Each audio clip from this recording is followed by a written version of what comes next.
So my name's Katrina Cowles. There's a lot of familiar faces in the room. I'm the Senior Procurement Analyst working in the Office Centre of Expertise. We work in the Government Procurement Branch of MBIE, so Ministry of Business, Innovation and Employment. Tony Irvin is also here today. Tony's our Project Manager, coming in and running the project through with us. And Harriet is also here today, who also works in the Office Centre of Expertise. One last introduction is that we have Briley here from KPMG. KPMG are the probity auditors across this procurement process, so they're here to observe and also to offer any assistance that we may need around questions to make sure that we continue to run a fair process for everyone involved in the procurement. Right. I also just need to let everyone know that we are obviously videoing today's briefing. The video will remain up the front on myself, so we're not intending to identify anyone unless you look at the camera. The purpose of the camera obviously is that this recording will be made available up on Gets for other respondents to have the opportunity to listen to what we've got to say today, and also to hear the answers to any questions that you may have, that they may also have. So the video is there. If I start repeating questions from you, it's just so that we make sure that everyone on the video can hear the same thing that you're hearing in the room. Okay, so we're going to go right back to the start in order to start today's briefing. And what we need to run you through is essentially why we're here, what the AoG program is all about. So in 2009, the Government Procurement Reform Program kicked off. It was signed off by Cabinet in 2009. Part of that program includes the procurement functional leadership, which MBIE holds, and AoG contracts are part of that program. So sorry, we're going to refer to AoG a lot today. That's all of government. We tend to like to shorten things here in government. So there are three functional leaders in government. So obviously MBIE has the procurement functional leadership. DIA, so the Department of Internal Affairs, has the ICT functional leadership for government, and the Ministry of Social Development holds the functional leadership for property across government. So we each have our separate areas, and there's a lot of sort of working between the three groups, and a lot of crosses that happen through it. We also have our own website, which is at www.procurement.gov.nz. There's a lot of information on that website. I recommend that you go and have a look if you haven't already. A lot of information on the program, including the cabinet papers and all of the work that's gone in since the program was put in place. If you are interested in the bigger program that we're part of, feel free to go on to the website and have a look at that information. Right. So, AoG. So, what is AoG? So, all of government is essentially a collection of contracts that have been put in place for the benefit of all eligible agencies into those contracts.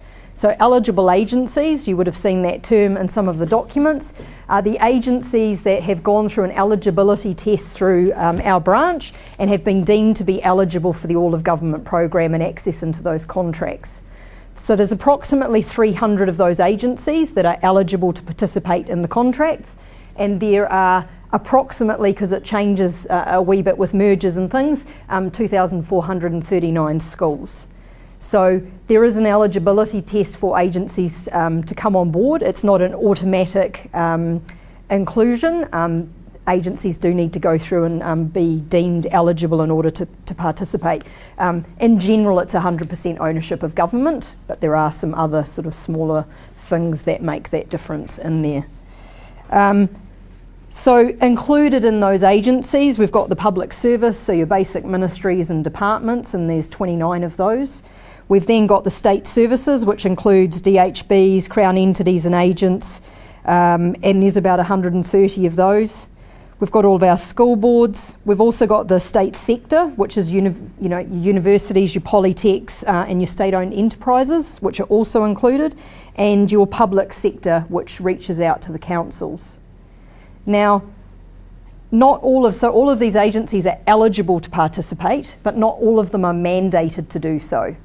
So currently there are 29 of the public service agencies that are mandated to participate, meaning they must sign up to the all of government contracts unless there is a reason why they can't, and they've gained an exemption from us. And there are also 2 other government agencies, so the police and the Defence Force also must participate at the moment.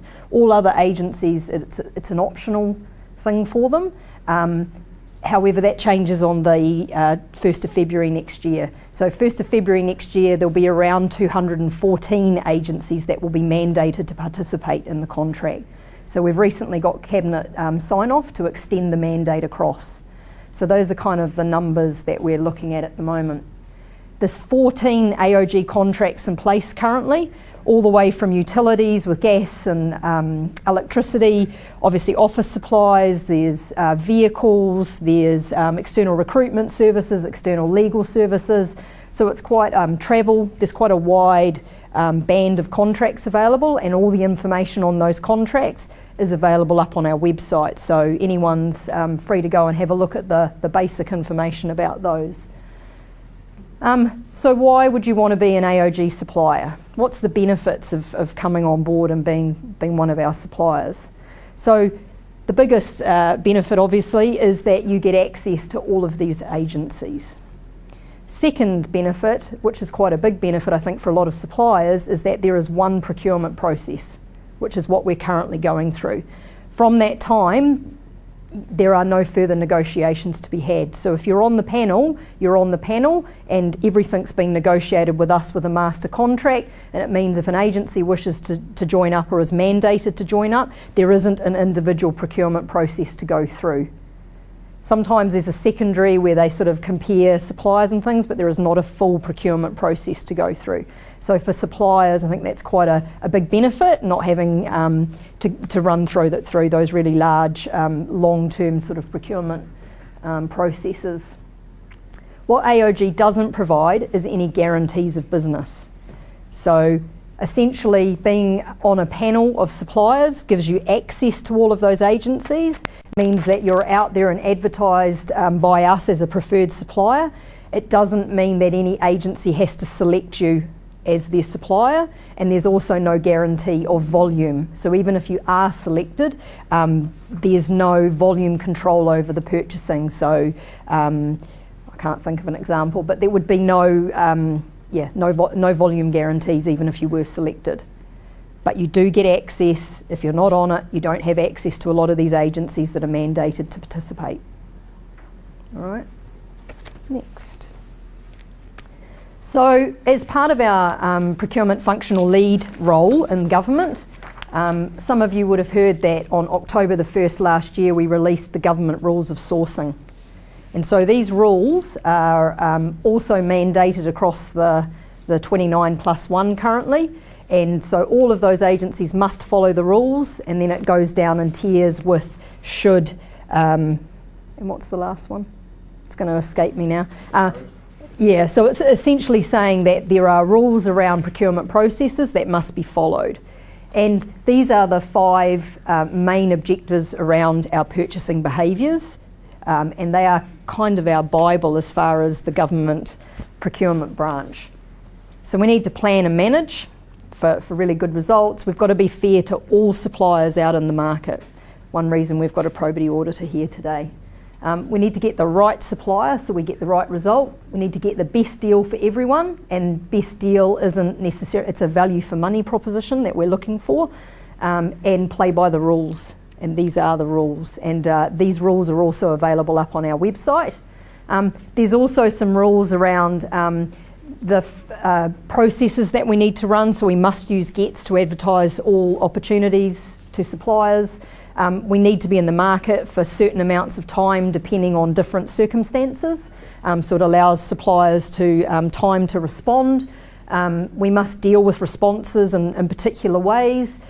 We must notify the result to the market, so if anyone's been successful, who they are. We must offer debriefs to people that were unsuccessful, and the structure of the panels is also laid out in those rules. So if you haven't read them, they're quite an interesting read, and it makes it quite clear the process that we will be following and the rules that a lot of government departments are bound to follow. So one of the parts of the rules is that it is our responsibility to run a fair and transparent process. So a lot of the things that you'll see in the RFP that we've got out in the market at the moment around responses, questions, and the information that we can provide are around running that fair and transparent process. So there will be some questions that we can't answer for you. And we need to make sure that communication runs through the GETS channel and that we can make that information available to all. It would be unfair of us to talk to individual suppliers about the RFP process because not all suppliers are getting that same information. So we are being quite firm on the communication. So please make sure that you've read that information. We're more than happy to answer the questions that we can, but if you can please send all those questions through GETS just so that we can ensure that we're being fair to everyone. So page 10 of the RFP has the requirements for communicating with us and responses and so forth. Right, so a bit of background about this contract. So we've been out in the market for about 9 months running consultation and doing a bit of market research. So we've done quite a few one-on-one sort of meetings with suppliers. We've had an RFI out in the market last year. We've had a discussion document out in the market this year. We've also done pretty substantial consultation with eligible agencies. So we have to match up as the centre of expertise, the needs and wants of the agencies versus the market. So what the market can supply, what they're open to supply, and match that to what our agencies want. So that's been quite a long process, which is how we've got to where we are today. So obviously we released our RFP a week ago, so it's been out there for a week, so hopefully everyone's had a chance to have a good look through and we'll have questions today. We tried to be as clear and concise as we could, but there are always questions and we're really keen to get those today to make sure that everyone's clear around what we've put out. So at the moment we have an office consumables contract, so we have changed the name moving forward in the out operating. So that was taken to market in 2010, so has been in operating since 2010 with 2 suppliers. So Office Max and Staples are our current suppliers, and they supply 7 categories of goods across all of our participating agencies currently. It's one layer of, so 2 suppliers and 7 categories, and essentially an agency signs up and they participate in all 7 of those categories with their chosen supplier. So that's what we have in the market today, and that expires in July next year, which is why we're here today, going back to market for something to replace our existing contract. So what we're proposing in the future is that there will be 5 panels of categories, and that's what we've gone to market for last Monday.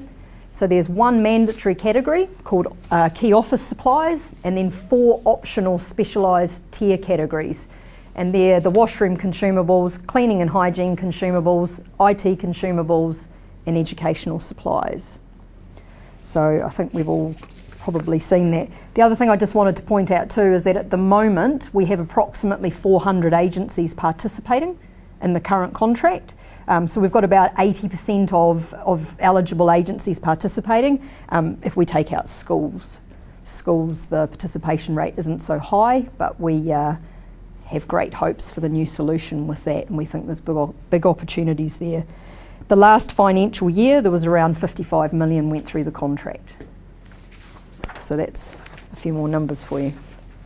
So you would have noticed in those panels some pretty common words running through the names of the panels. So consumables appeared a lot of times in most of those names. And the reason for that is we continue to be a products-only contract. So we are not going to market for services, and that's something that we're continuing as of today. So currently it's a product only, into the future it will also be a product only. We've provided more flexibility and choice for our agencies. So currently one supplier across 7 categories.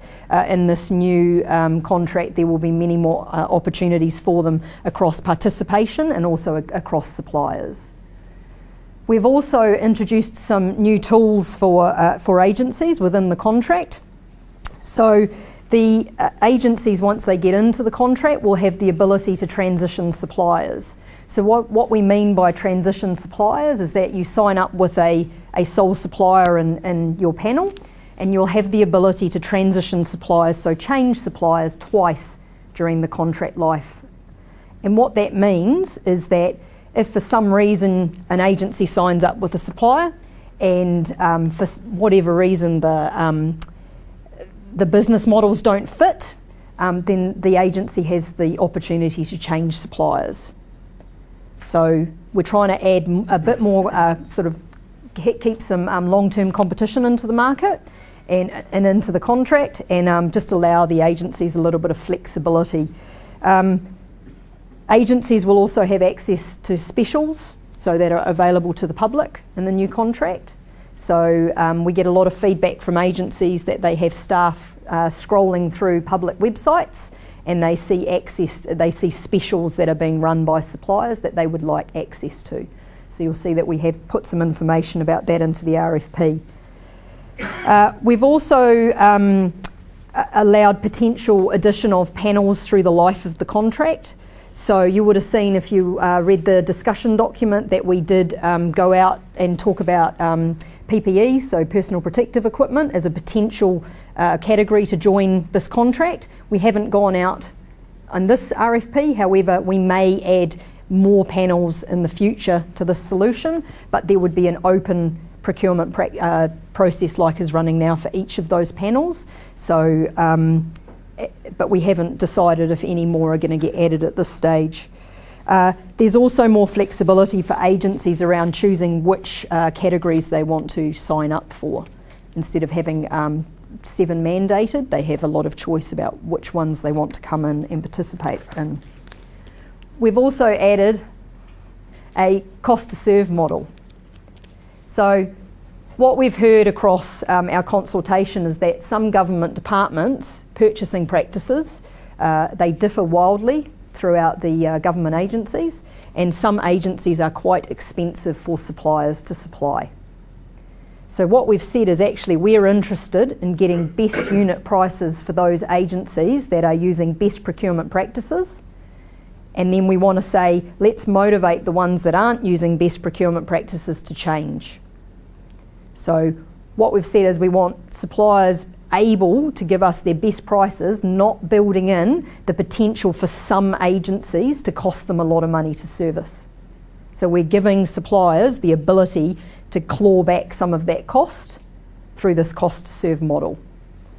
And the cost to serve model, is essentially a way for us and for suppliers to reward agencies for better purchasing behaviours and for reducing the cost for suppliers to supply to those particular agencies. So we're going to, you would have seen in the document that we're looking to set thresholds around where a cost to serve service fee would be implemented. So we're looking at a $50 service fee. So if an order's under $50, obviously it's a small box, it costs you money to send it out and deliver it. So we're looking at $50 for an order value to be set. We're also looking at the way that orders are made. So if agencies go online and use your online tools or B2B tools, then obviously that costs everyone a lot less money to run, less error rates, better for everyone to going forward. So we want to drive agencies to that behaviour. We also want to drive agencies to one delivery point per site. So for instance, this building is a rather large building. There's a lot of us working in here, but we're looking for one delivery site within this. This is one site for MBIE. So there's about 7 or 8 MBIE sites in Wellington. So we're not talking about MBIE as a whole, we're talking about per building. So we've defined that as a site for each agency. We're also exploring the potential of consolidation benefits. So some of our agencies have pretty clearly told us that they do want the flexibility and choice, and they want to pick and choose which categories and which suppliers they use. However, we've also had some pretty overwhelming feedback from some agencies that they will potentially continue to want to see consolidation benefits, so consolidation of suppliers across a number of panels. And so we'd like to explore whether that's a potential, and if it was, what that would look like. So you'll see that that's in there as well. All right.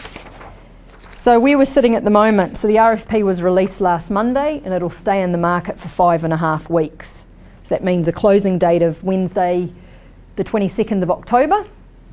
And we're looking then to have supply agreements. We'll go into negotiations, and then looking for supply agreements to be signed, we think, around April next year, in order for agencies and suppliers to have sufficient time to get out there and sell, so that in July next year, when the contract becomes live, agencies are already ready to go. So the other contract will expire, and the next day we should have agencies signed up and ready to go. So that's the general timelines that we're hoping for. We're looking for negotiations to start at the end of January, so after the Christmas holidays. Everyone needs to go away for Christmas, so we're not going to get you back on the 4th or anything to start negotiating, but with our timelines, we need to get in and get those done, so we're looking sort of late January to start those.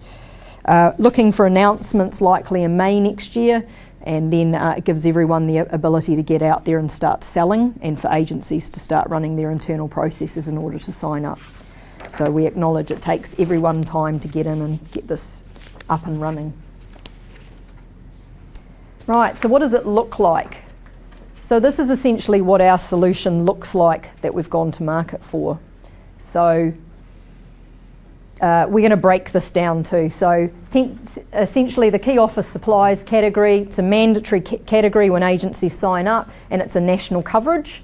And then the 4 specialised categories, which are optional categories for agencies, and it's either regional or national supply for suppliers.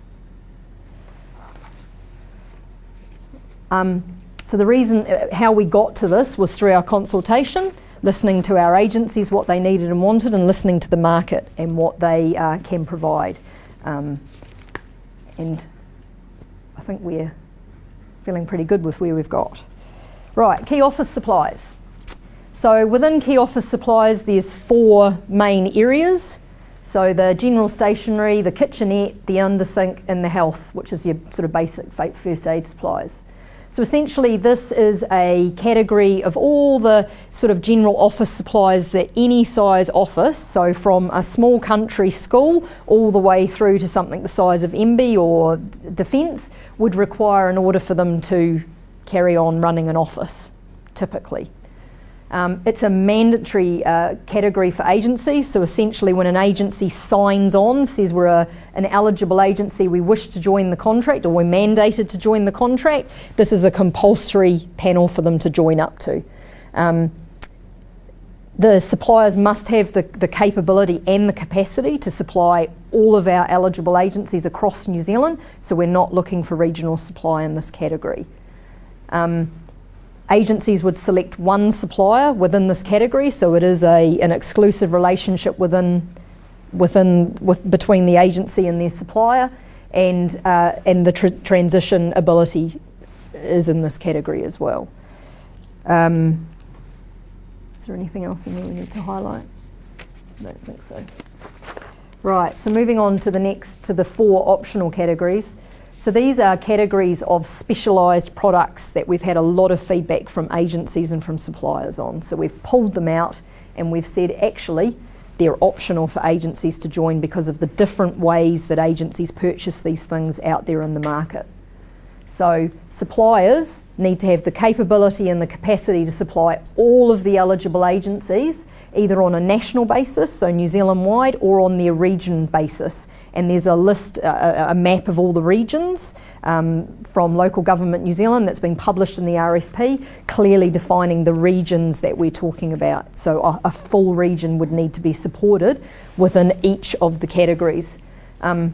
I think one thing I didn't highlight in the key office supplies is that we're also looking for suppliers to cover all products in each of the categories. So in key office supplies, they would need to supply all 4 of those high-level categories, and in each of these, they would need to supply all of the products. So in washroom, we're not looking for someone that can just provide us with hand towels.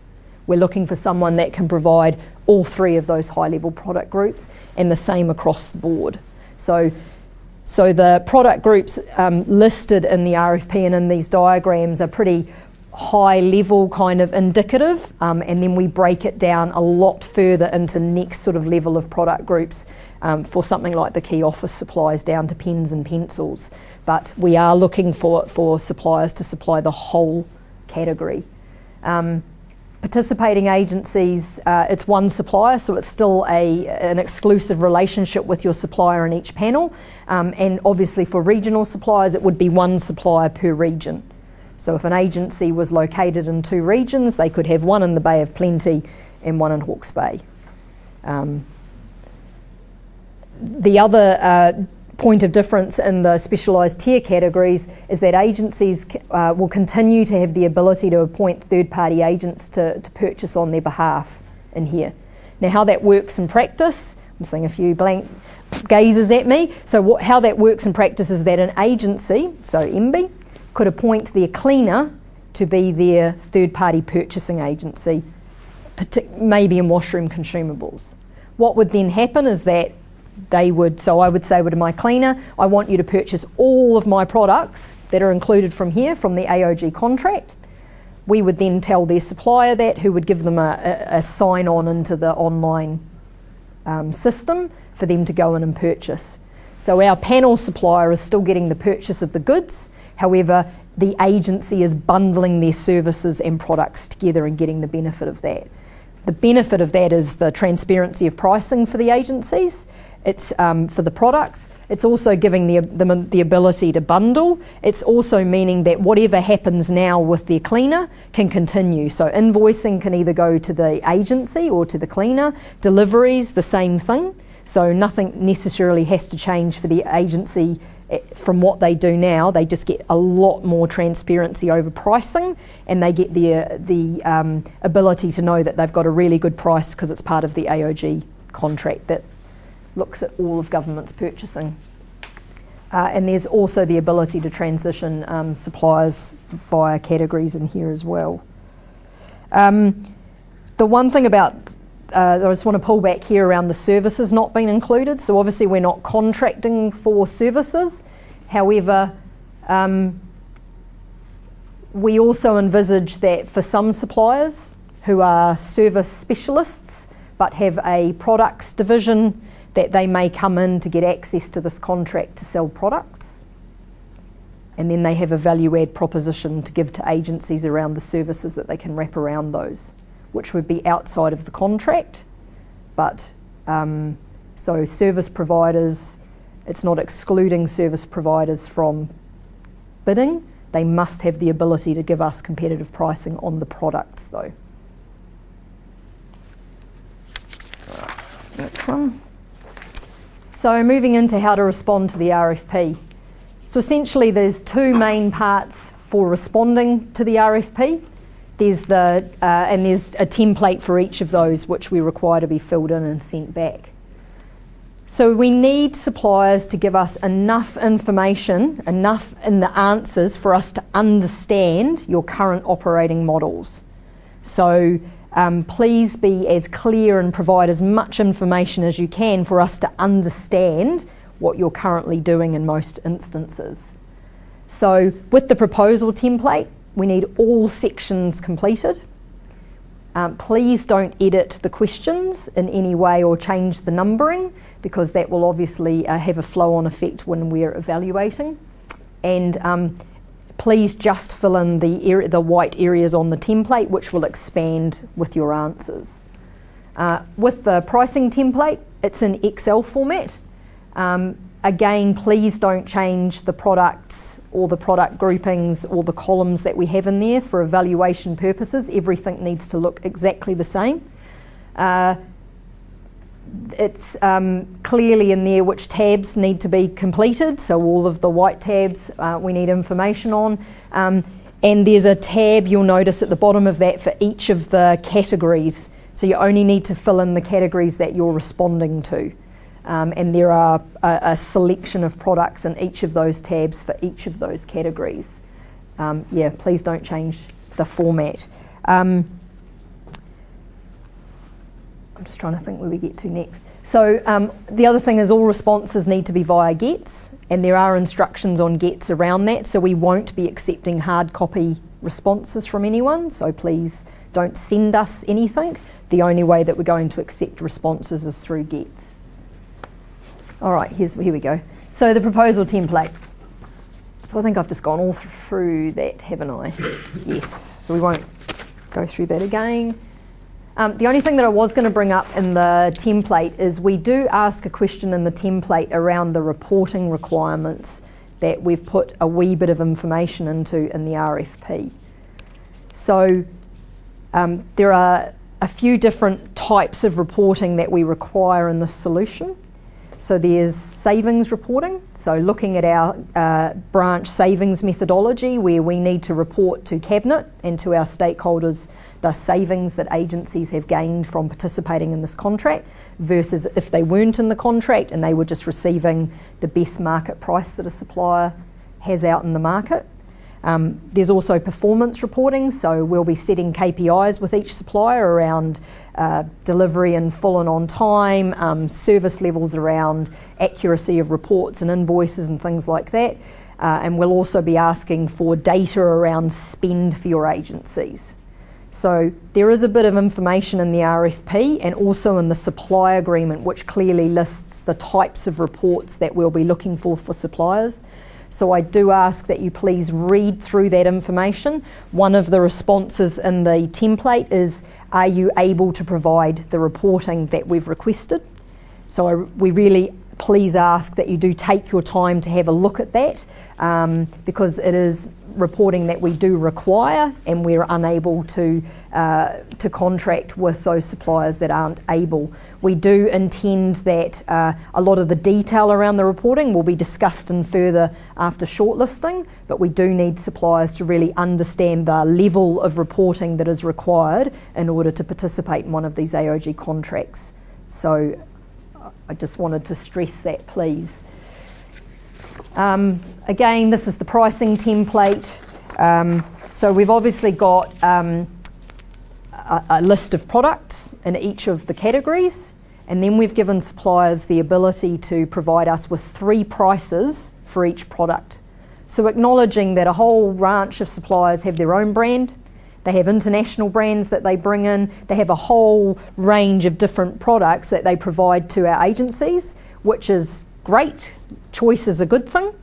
And so what we've tried to do is allow suppliers the ability to show that type of range to us, but we also have to make sure that we've got some sort of comparison in order for us to evaluate so that we don't have one supplier giving us a low-cost alternative and trying to compare that to a potentially a branded product.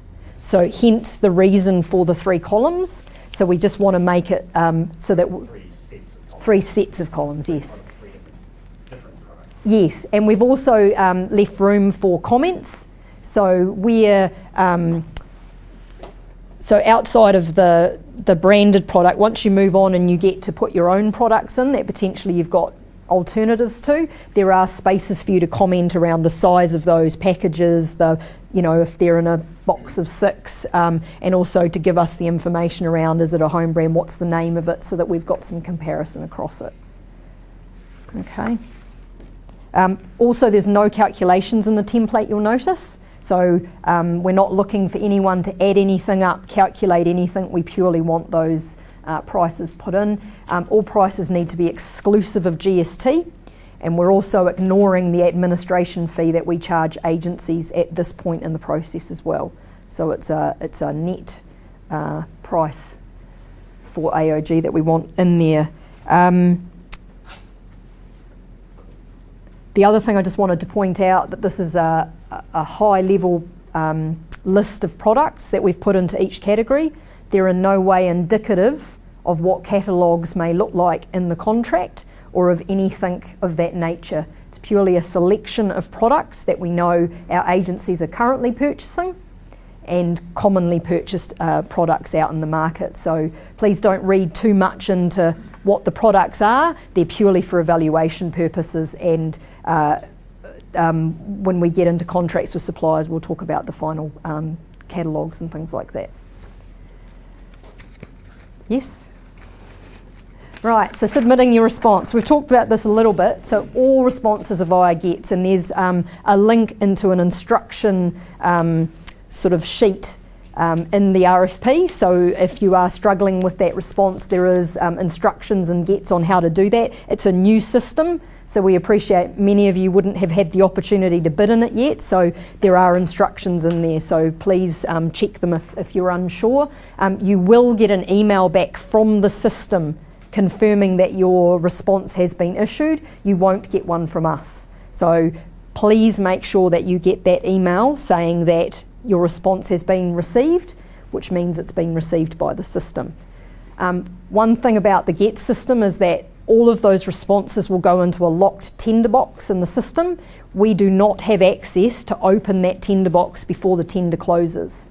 So if you send something or a question or anything into there that is not a response, we can't access it. We won't know that it's there, and we will have no view of it until everything closes on the 22nd. So please only put responses in there, because we won't be able to respond if you send anything else in there. There are size limits on the files. It's set at 50 megabytes, which is quite a large file. So it's a GETS limit that's on the system, so it's not something that we've tried to impose in on anyone, but we believe that that's a sufficient size, and I think GETS believe it's a sufficient size for responses to be sent back into us. Remember, there are 2 parts that need to be uploaded into that response, so we need them both. And you're invited to upload any supporting information that we've asked for. I think one of them off the top of my head is the financial reports have been requested, so please put that up before you put anything else up to check the size limits. So the essentials first.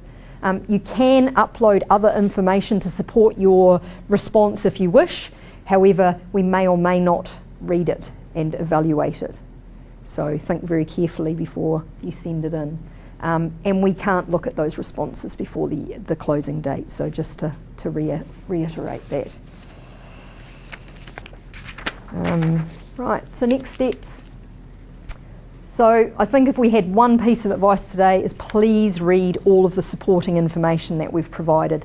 It's a lot of information, and there's a lot of information in those documents. So feel free to ask questions, send them through on GETS. We'll do our best to answer the ones that we can. Please make sure that you submit your intention to respond by the 17th of October. We need basically to know the name of your organisation and which panels you intend to respond to, and whether you're going to respond to a region or nationally. We're not too worried at the end of the day if your regions change or your panels change, but we need to know that you're responding. If you don't let us know that you're responding, we may not evaluate your proposal. In fact, it's likely that we won't. We intend not to evaluate proposals. So feel free to send it in when you get back to your office today. Thank you to all of those that have sent them in already, but that is a hard deadline for us. We'll send out a reminder, but I would recommend you get them through as quick as you can. All questions to us on GETS by 5 p.m. on the 17th as well. After that time, we'll be unable to answer any other questions. So please get them through, and don't be late. So 3 o'clock on the 22nd of October, the tender box will close. It's an electronic system that will lock at that time, and we'll be unable to open it, and we intend not to look at anything that comes in after that time. We won't be able to submit it. So please make sure that you put a big reminder on your calendar for that. The other thing I just wanted to reiterate too, that with the questions through GETS, we can protect your any commercially sensitive information or questions that you want to ask us, we have the ability to either make responses and questions public or not. So where a question is asked that we think a lot of other people would have had the same question and it's not sensitive to the particular supplier, we'll be making those answers available on Gets. Where it is to do with a particular supplier that would harm their sensitivity or the commercial sensitivity of their response, then we can make those responses not public and just get that response back to respondents. So please be assured that we are very aware that there is some commercially sensitive information out there, and we'll protect that where we need to. On that point though, make sure you tell us. Yes. Yeah. And I think that's all that we had today.